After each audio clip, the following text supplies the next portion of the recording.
Bonjour, levons-nous pour le début de la célébration.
Nous sommes rassemblés cet après-midi au nom du Père, et du Fils et du Saint-Esprit.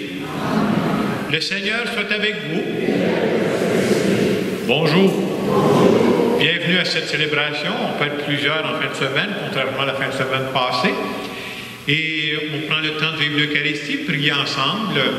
On vit dans un monde qui bouge. Je pense qu'on ne peut pas dire le contraire présentement. Et il y a un auteur spirituel qui s'appelle Carlo Caretto, qui dit ceci: il n'y a rien qui ressemble plus à un chantier de destruction qu'un chantier de construction. Tout dépend comment on regarde le chantier. Et moi, j'aimerais vous dire en fin de semaine que je crois que nous vivons dans un monde qui est un chantier de construction. Et si on a l'espérance, ce n'est pas de la destruction, mais Dieu est en train de construire du neuf dans notre monde. C'est dans cette espérance que nous voulons vivre cette célébration. Je vous invite à vous asseoir.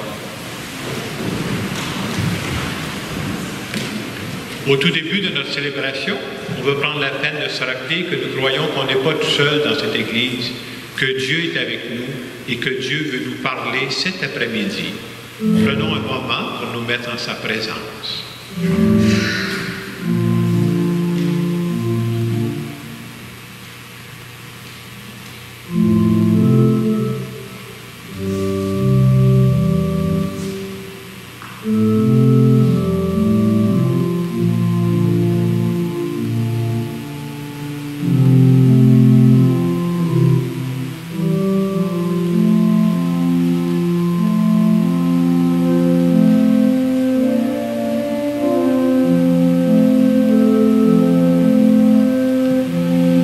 Seigneur Jésus, tu nous as dit que ton Père est en train d'agir dans notre monde. Pour toutes les fois où je doute de ta présence, Seigneur, dans notre monde, je te demande pardon. Seigneur, prends pitié. Seigneur Jésus, tu nous dis que ton Père a besoin de nous pour bâtir un monde meilleur. Pour toutes les fois où je manque de générosité pour faire ma part, je te demande pardon. Ô Christ, prends pitié. Seigneur Jésus, tu nous dis que ton Père veut compléter ce qu'il a commencé en chacune de nous. Pour toutes les fois où je résiste, Seigneur, à ce que tu me proposes, je te demande pardon. Seigneur, prends pitié. Que ce Dieu qui nous aime et qui chemine avec nous, qu'il nous bénisse. Le Père, le Fils et le Saint-Esprit. On peut se lever pour le chant du gloire à Dieu.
Dans ton amour inépuisable, Dieu éternel et tout-puissant, tu combles ceux qui t'implorent bien au-delà de leur mérite et de leurs désirs. Répands sur nous ta miséricorde en délivrant notre conscience de ce qui l'inquiète et en donnant plus que nous n'osons demander. Par Jésus-Christ, ton Fils, notre Seigneur et notre Dieu, qui vit et règne avec toi dans l'unité du Saint-Esprit, maintenant et pour les siècles des siècles. Amen.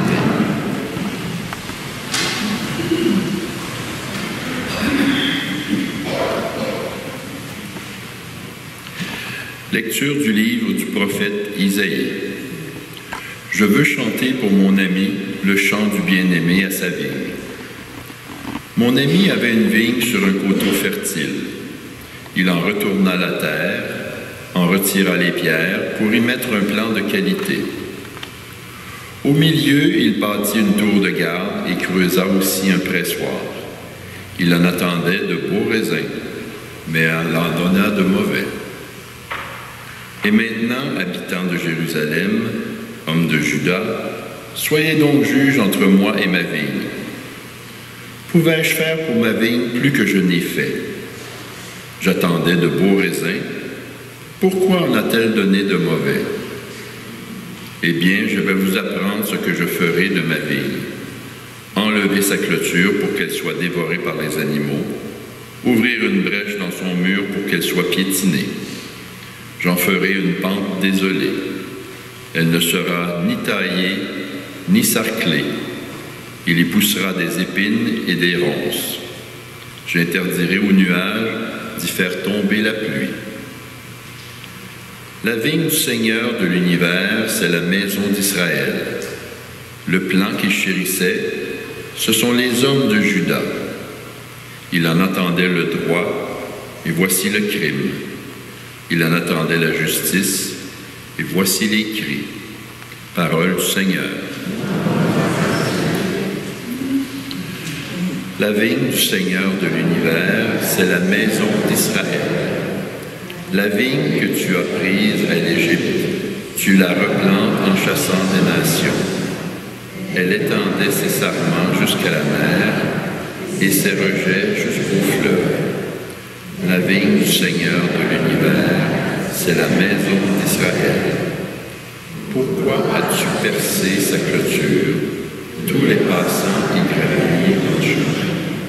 Le sanglier des forêts la ravage, et les maîtres des champs la montent. La vigne du Seigneur de l'univers, c'est la maison d'Israël. Dieu de l'univers revient. Du haut des cieux, regarde et voit. Visite cette vigne et protège-la, celle qu'a plantée ta main puissante. La vigne du Seigneur de l'univers, c'est la maison d'Israël. Jamais plus nous n'irons loin de toi. Fais-nous vivre et évoquer ton nom. Seigneur, Dieu de l'univers, fais-nous revenir, que ton visage s'éclaire, nous soyons sauvés. La vigne du Seigneur de l'univers, c'est la maison d'Israël. Lecture de la lettre de saint Paul apôtre aux Philippiens. Ne soyez inquiets de rien, mais en toutes circonstances, priez et suppliez, tout en rendant grâce pour faire connaître à Dieu vos demandes. Et la paix de Dieu, qui dépasse tout ce qu'on peut concevoir, gardera vos cœurs et vos pensées dans le Christ Jésus. Enfin, mes frères, tout ce qui est vrai et noble, tout ce qui est juste et pur, tout ce qui est digne d'être aimé et honoré, tout ce qui s'appelle vertu et qui mérite des éloges, tout cela, prenez-le en compte. Ce que vous avez appris et reçu, ce que vous avez vu et entendu de moi, mettez-le en pratique, et le Dieu de la paix sera avec vous. Parole du Seigneur. Nous rendons grâce à Dieu.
Le Seigneur soit avec vous. Évangile de Jésus-Christ selon saint Matthieu.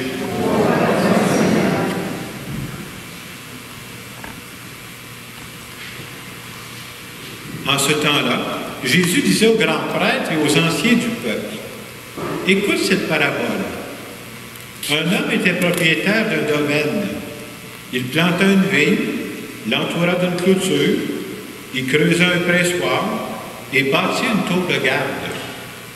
Puis, il loua cette vigne à des vignerons et partit en voyage. Quand arriva le temps des fruits, il envoya ses serviteurs auprès des vignerons pour se faire remettre le produit de sa vigne. Mais les vignerons se saisirent des serviteurs, frappèrent l'un, tuèrent l'autre, lapidèrent le troisième. De nouveau, le propriétaire envoya d'autres serviteurs plus nombreux que les premiers, mais on les traita de la même façon. Finalement, il leur envoya son fils en se disant « Ils respecteront mon fils. » Mais voyant le fils, les vignerons se dirent entre eux « Voici l'héritier, venez, tuons-le, nous aurons son héritage. » Ils se saisirent de lui, le jetèrent hors de la vigne et le tuèrent. Eh bien, quand le maître de la vigne viendra, que fera-t-il à ces vignerons? On lui répond, c'est misérable, il les fera périr misérablement.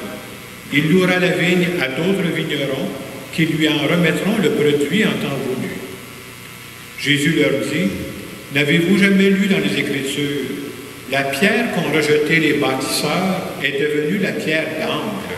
C'est là l'œuvre du Seigneur, la merveille devant nos yeux. Aussi, je vous le dis, le royaume de Dieu vous sera enlevé pour être donné à une nation qui lui fera produire ses fruits.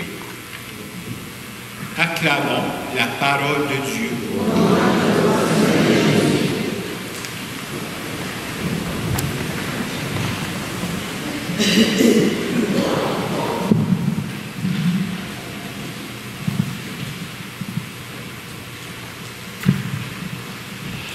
Encore une fois, en fin de semaine, Jésus se sert d'une parabole, d'une histoire pour passer son message.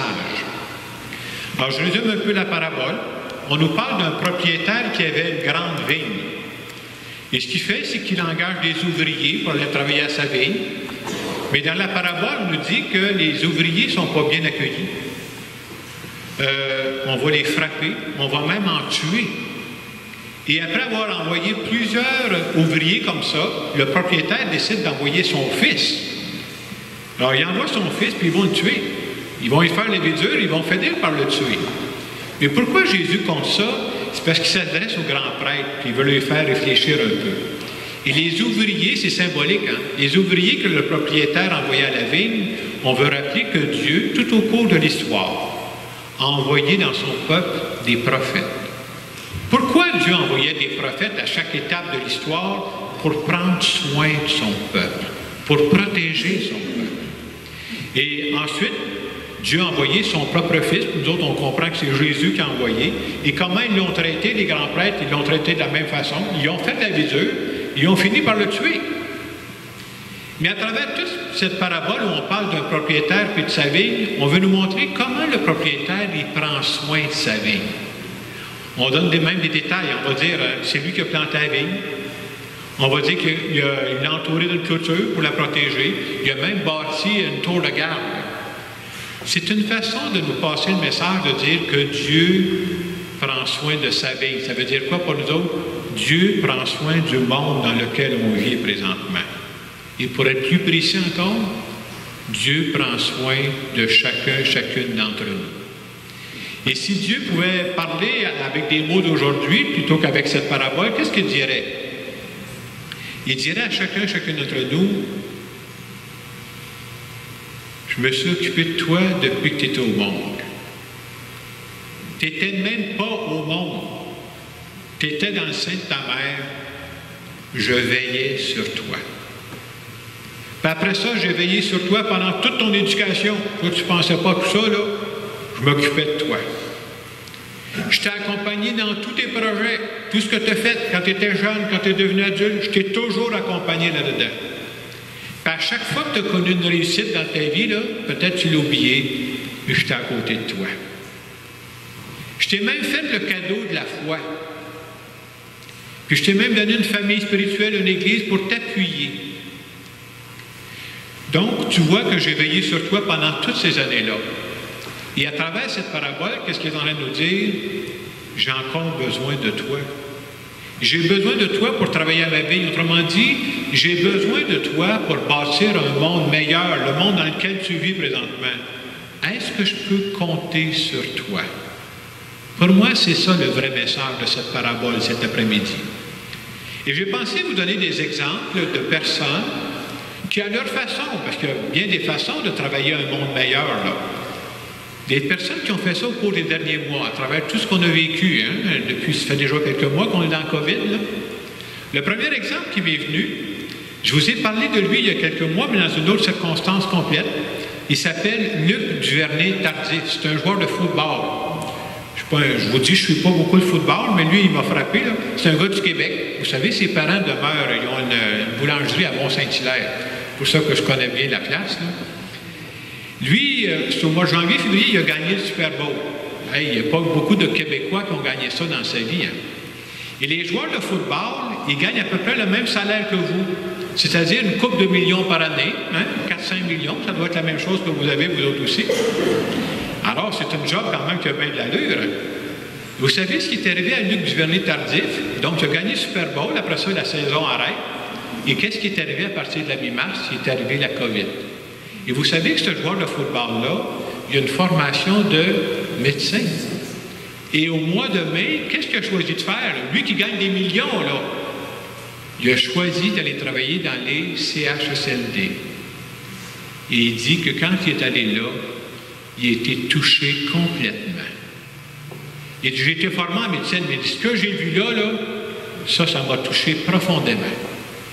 Et vous savez ce qu'il a choisi de faire après ça? Il a annoncé ça à l'été passé. Il a annoncé qu'il ne retournait pas jouer au football. Hey! Moi, il manquerait mon salaire, 4-5 millions, hein, il manquerait ça. Il a choisi ça. Pourquoi? Et je trouve ça beau, la phrase qu'il dit, je suis allé la relire sur Internet, il dit, si je dois prendre des risques dans la vie, il faut en prendre des risques dans la vie, et je veux prendre des risques pour soigner des patients. Chapeau. Je dirais qu'à sa façon, on ne peut pas tous faire ça, là, on n'est pas tous des joueurs de football, on ne gagne pas tous des millions. À sa façon, moi, je trouve que ce gars-là travaille à bâtir un monde meilleur.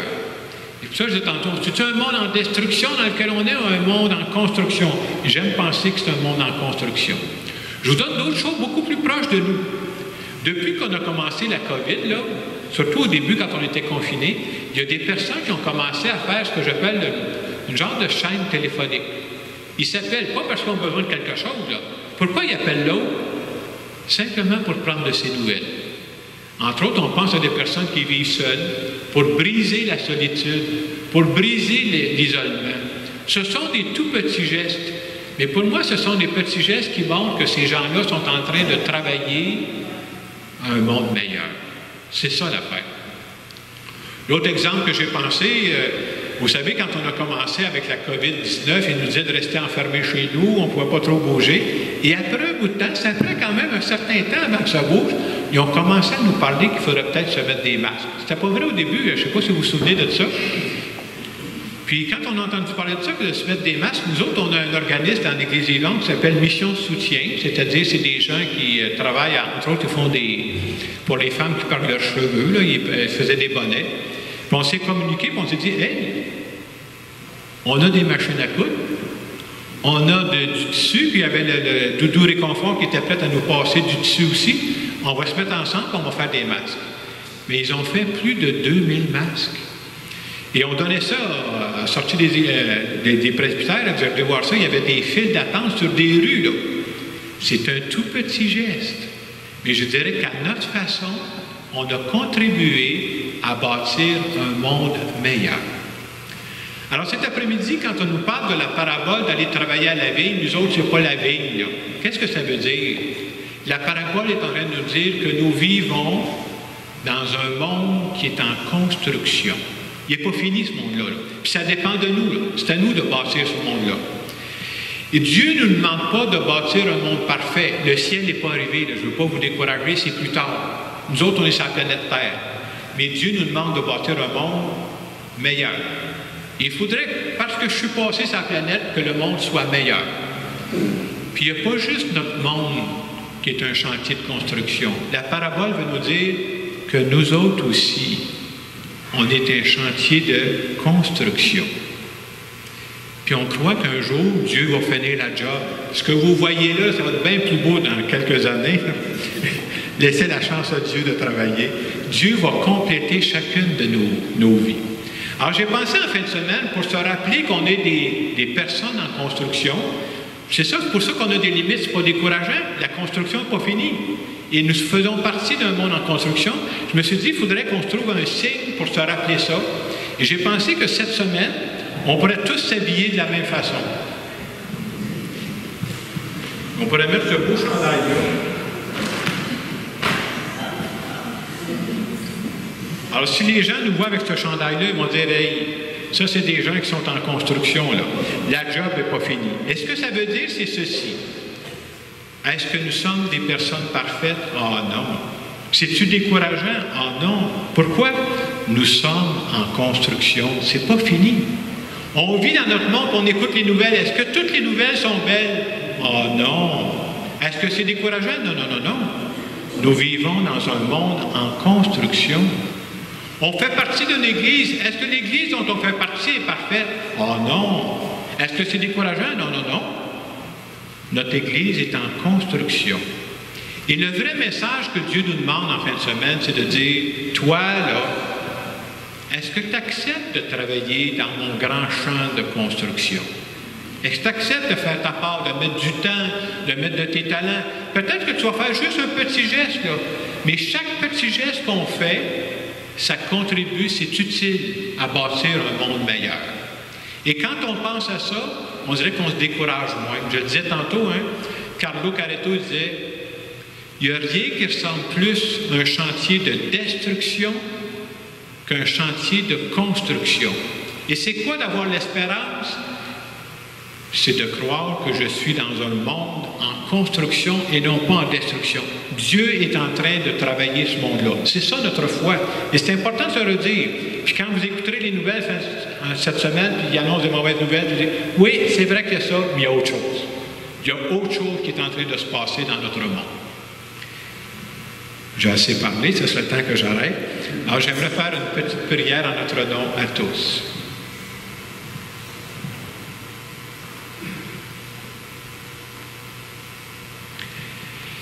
Seigneur Jésus, je prends bien conscience que je ne vis pas dans un monde parfait et que je ne suis pas une personne parfaite, mais tu as quand même besoin de moi. Tu me dis que le monde dans lequel je vis ne changera pas tout seul. Tu as besoin de moi pour faire entrer de la bonté, de la générosité dans ce monde-là. Et même le plus petit geste que je peux poser de bonté est utile pour bâtir un monde meilleur. Et cet après-midi, Seigneur, à travers cette célébration, je veux te dire que je veux faire ma part, moi aussi, pour continuer cette construction que tu as si bien commencée. Et je veux te remercier aussi de continuer de réaliser en moi ce que tu as déjà commencé. Merci d'être dans ma vie. Amen. Et dans les secondes qui suivent, on pourrait se demander, est-ce que moi, je veux vraiment faire partie? Est-ce que je veux regarder le monde, non pas comme d'une façon négative, mais comme un monde en construction?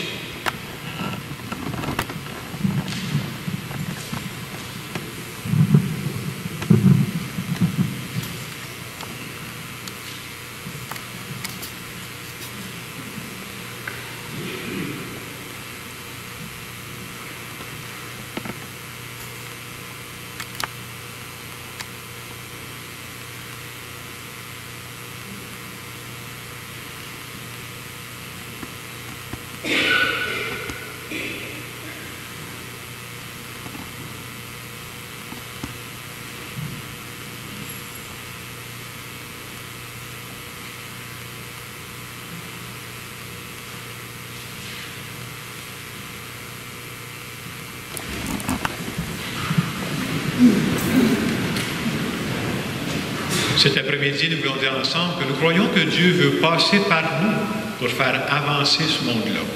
Je crois en Dieu, le Père puissant, Créateur du ciel et de la terre, et en Jésus-Christ, son Fils unique, notre Seigneur, qui a été conçu du Saint-Esprit, est né de la Vierge Marie, a souffert sous Ponce Pilate, a été crucifié, est mort et a été enseveli. ressuscité des morts, est monté aux cieux, est assis à la droite de Dieu le Père Tout-Puissant, d'où il viendra juger les vivants et les morts. Je crois en l'Esprit Saint, à la Sainte Église catholique, à la communion des saints, à la rémission des péchés, à la résurrection de la chair, à la vie éternelle. Amen. Je vous invite à vous asseoir.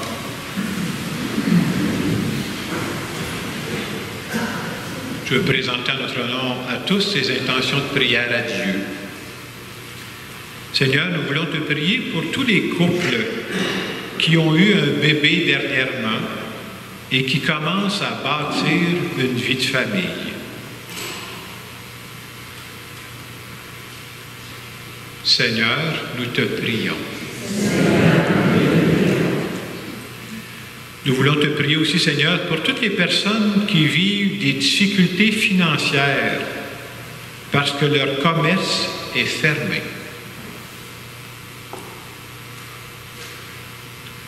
Seigneur, nous te prions. Nous voulons aussi prier pour tous les proches aidants qui veillent présentement sur des personnes vulnérables. Seigneur, nous te prions. Nous allons maintenant continuer notre célébration. Et en cette première fin de semaine du mois d'octobre, la deuxième quête sera pour la part de Dieu qui aide à soutenir la paroisse.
Accepte, Seigneur, le sacrifice que tu nous as donné.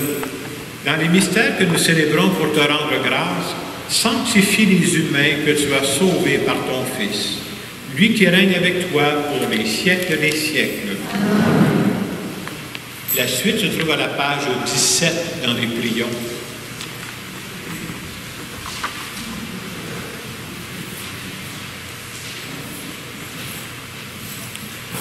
Le Seigneur soit avec vous.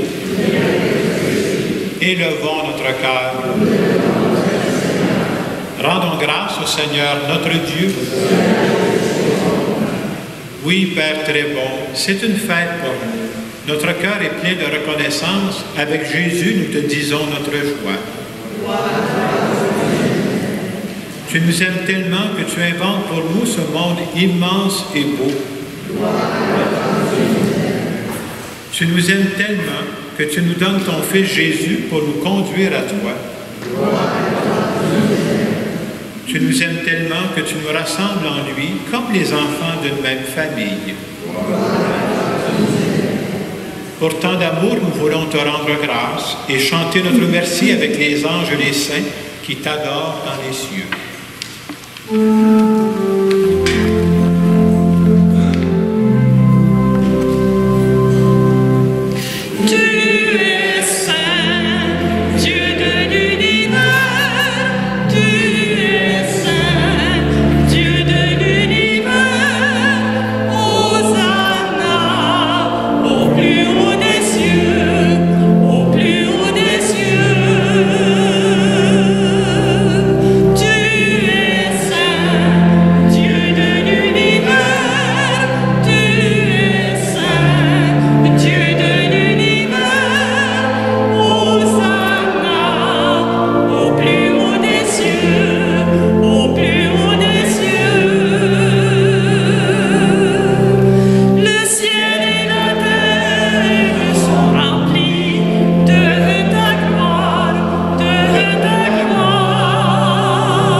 Oui, béni soit Jésus, ton envoyé, l'ami des petits et des pauvres. Il est venu nous montrer comment nous pouvons t'aimer et nous aimer les uns les autres. Il est venu arracher du cœur des humains le mal qui empêche l'amitié, la haine qui empêche d'être heureux. Il a promis que l'Esprit Saint sera avec nous chaque jour pour que nous vivions de ta vie.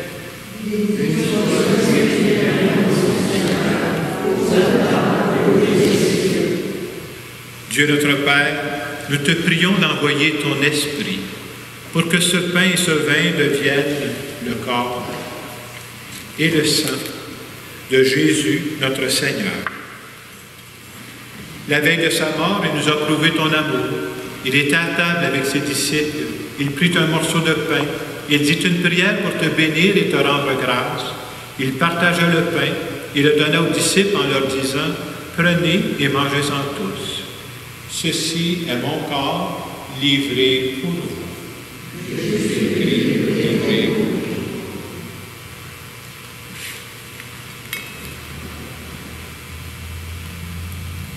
Il prit ensuite une coupe remplie de vin. Il dit encore une prière pour te rendre grâce.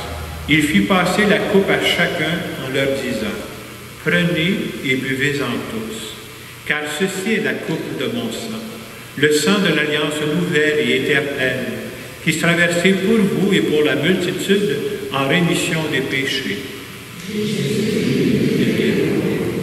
Et puis il leur dit « Vous ferez cela en mémoire de moi. »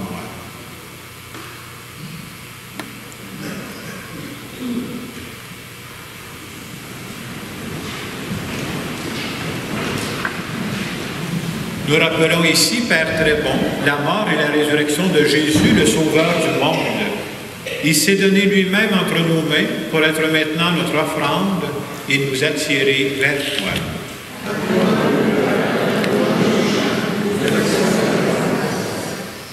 Exauce-nous, Seigneur notre Dieu.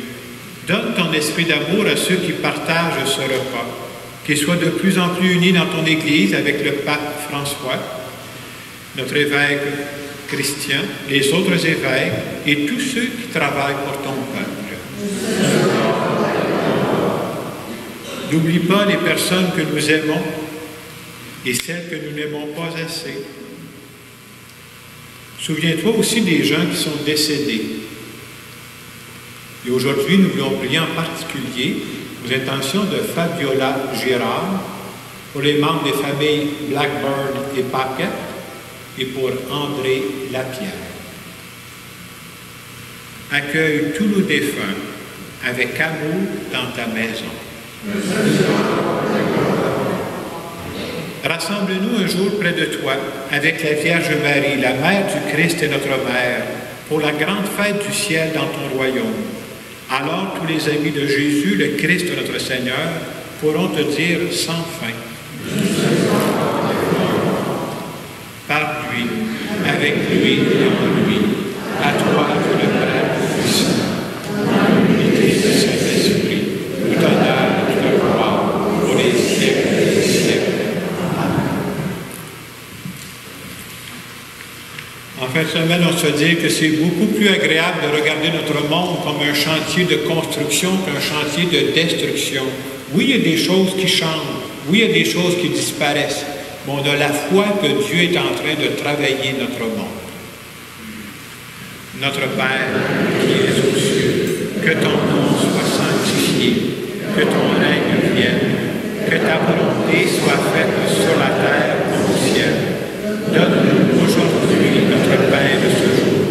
Pardonne-nous nos offenses, comme nous pardonnons aussi à ceux qui nous ont offensés.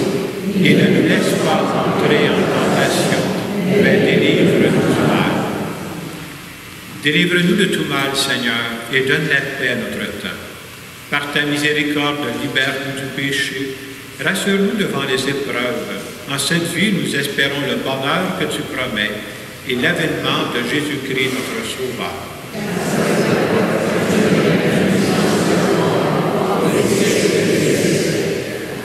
Seigneur Jésus-Christ, tu as dit à tes apôtres, « Je vous laisse la paix, je vous donne la paix.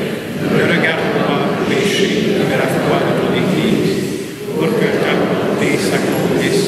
Donne-lui toujours cette paix et conduis-la vers l'unité parfaite, toi qui règnes les siècles des siècles. Amen. Et que la paix du Seigneur soit toujours avec vous.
Heureuses les invités au repas du Seigneur.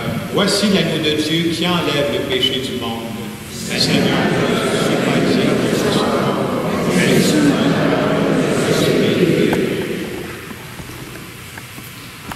le corps du Christ.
Bonjour mesdames, bonjour messieurs.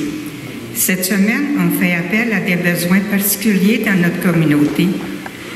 Nous avons besoin de bénévoles pour accueillir les personnes à l'entrée, désinfecter les mains, vérifier le port du masque, placer les personnes à leur banc, faire des lectures, aider aux funérailles et nettoyer les bancs. Comme vous savez tous, selon les règles de Santé Canada, il n'y aura pas de feuilles de placer dans les bancs. Les personnes pourront laisser leur nom et numéro de téléphone à la fin de la célébration, au kiosque à l'accueil, à la sortie. Merci de votre collaboration.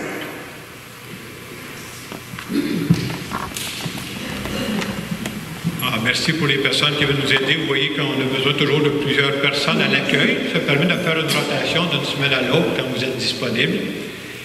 Je remercie aussi Denise et Francine qui nous ont aidés à prier aujourd'hui. Merci beaucoup.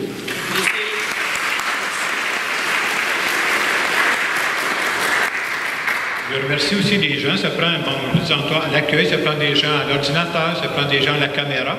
Vous savez, chaque fin de semaine, on enregistre la messe. Alors, les gens peuvent l'écouter sur Internet. Elle est disponible à partir du dimanche matin. Les gens me demandaient quel est le nombre de personnes qu'on a droit dans l'Église. Alors, je vous résume un peu la situation.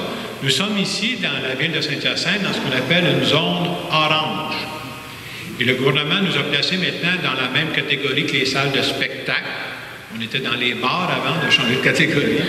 Et dans les salles de spectacle, on a droit à 250 places. Vous savez ce qui peut changer, par exemple, je ne sais pas, on ne contrôle pas, c'est les couleurs. Vous savez, par exemple, vous suivez ce qui se passe présentement. Je pense que c'est important de prier pour notre monde. Il se vit beaucoup de choses présentement. Moi, je pense beaucoup à des gens qui ont des commerces, parce que mes parents ont déjà eu un commerce. Et quand tu gagnes ta vie, tu fais vivre ta famille avec ton commerce, puis on t'oblige à fermer ton commerce. Aïe aïe. C'est quelque chose. Et ça se vit. Ce n'est pas une théorie, ce que je vous compte là. Il y a du monde qui vit ça pratiquement. Alors, c'est ça. Il y a des zones rouges. Vous savez, la zone rouge, elle commence où? Elle commence à Mont-Saint-Hilaire. Pourquoi? Parce que le train de banlieue va jusqu'à Mont-Saint-Hilaire. Alors, tant qu'on demeure dans la zone orange, restons prudents. Si on peut rester dans la zone orange, on pourra continuer à faire des célébrations à 250. On peut faire des funérailles à 250, pourvu qu'on demeure dans la zone orange.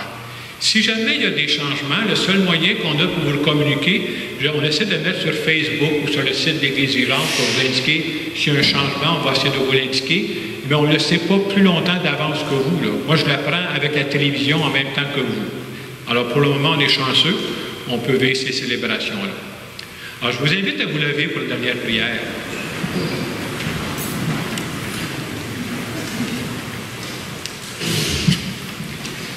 Accorde-nous, Seigneur notre Dieu, de trouver dans cette communion notre force et notre joie, afin que nous puissions devenir ce que nous avons reçu, le corps du Christ, lui qui règne avec toi pour les siècles des siècles. Prenons quelques secondes pour nous recueillir. Tu nous as rappelé aujourd'hui, Seigneur, que nous faisons partie d'un monde qui n'est pas fini, qui est en construction. Chacune de nos vies n'est pas finie, elle est en construction et tu es en train de travailler en chacune de nous. Et c'est pourquoi nous te demandons de nous bénir. Au nom du Père et du Fils et du Saint-Esprit. Allez dans la paix du Christ. Bonne semaine. Merci.